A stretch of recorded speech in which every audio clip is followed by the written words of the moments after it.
आम को फलों का राजा कहा जाता है और सीजन आने पर हर कोई इसके स्वाद का मजा लेना चाहता है, लेकिन जिसे शुगर या डायबिटीज है वो चाहकर भी इसके स्वाद का मजा नहीं ले पाते। उन्हें अपना मन मारना पड़ता है क्योंकि उन्हें अपनी बॉडी का शुगर लेवल मेंटेन करना पड़ता है। लेकिन शायद अब शुगर के मरीजों को इस बात की चिंता ना करनी पड़े, क्योंकि हमारे पड़ोसी देश पाकिस्तान के कुछ एक्सपर्ट्स ने scientifically modified sugar free mango बना लिए। जी हां गाइस, आप ठीक सुन रहे हैं, शुगर फ्री मैंगो अब मार्केट में आने वाले हैं, जो कि सोनारो, ग्लेन और कैट के नाम से मिलेंगे, जिसमें 4 से 6% ही शुगर का कंटेंट होगा।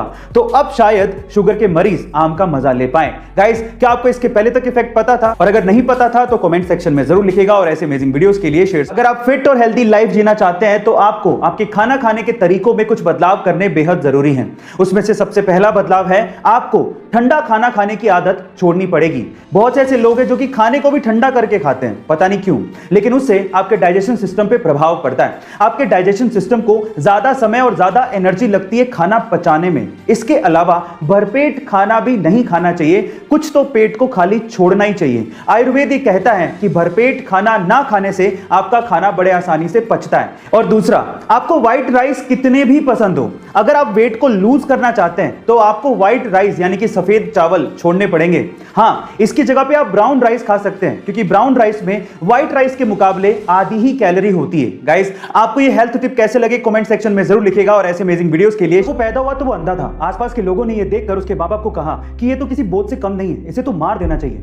अंधा होने की वजह से बमुश्किल उसे किसी स्कूल में एडमिशन मिला, लेकिन वो पढ़ने में बहुत होशियार था। 10th में 90% मार्क्स बनाने के बाद वो 11th में साइंस लेना चाहता था, लेकिन आंध्रा का कोई भी स्कूल उसे एडमिशन देने को तैयार ही नहीं था। कोर्ट में लड़ाई लड़ने के बाद उसे साइंस में पढ़ने को मिला। 12th में अच्छे मार्क्स बनाने के बाद वो IIT में पढ़ना चाहता था, लेकिन इंडिया की कोई भी IIT उसे एडमिशन देने को तैयार नहीं थी। इसके बाद उसने यूएस की नामी यूनिवर्सिटी MIT में अप्लाई किया और वो इंडिया का पहला ऐसा ब्लाइंड स्टूडेंट बना जिसे MIT यूनिवर्सिटी में एडमिशन मिला। इसके बाद वो चाहता तो अच्छी सैलरी पे वहां पे काम कर सकता था, लेकिन वो इंडिया आया और उसने अपने जैसे लोगों को हेल्प करने की सोची। इसके बाद उसने हैदराबाद में बुलांट इंडस्ट्री की स्थापना की और वहां पर दिव्यांग लोगों को नौकरियां भी दी और उन्हें सम्मान से जीना भी सिखाया। गाइस, जिसे लोग बोझ समझते थे, आज वही लड़का 100 करोड़ की कंपनी का मालिक है और अपने जैसे कई लोगों की जिंदगियां बदल रहा है। उनका नाम है श्रीकांत बोला। गाइस, ऐसे अमेजिंग मोटिवेशनल वीडियोस के लिए हमारे देश में क्रिकेट बहुत ज्यादा पॉपुलर है और कभी कभार ग्राउंड पे खिलाड़ियों के बीच की कंट्रोवर्सी इसे और ज्यादा पॉपुलर बना देती है। गाइस, आपने क्रिकेट के ग्राउंड पे बहुत बार खिलाड़ियों को आपस में भिड़ते और उन्हें आपस में गाली देते या अपशब्द बोलते देखा होगा, लेकिन क्या आपको पता है कि एक खेल का टूर्नामेंट ऐसा भी है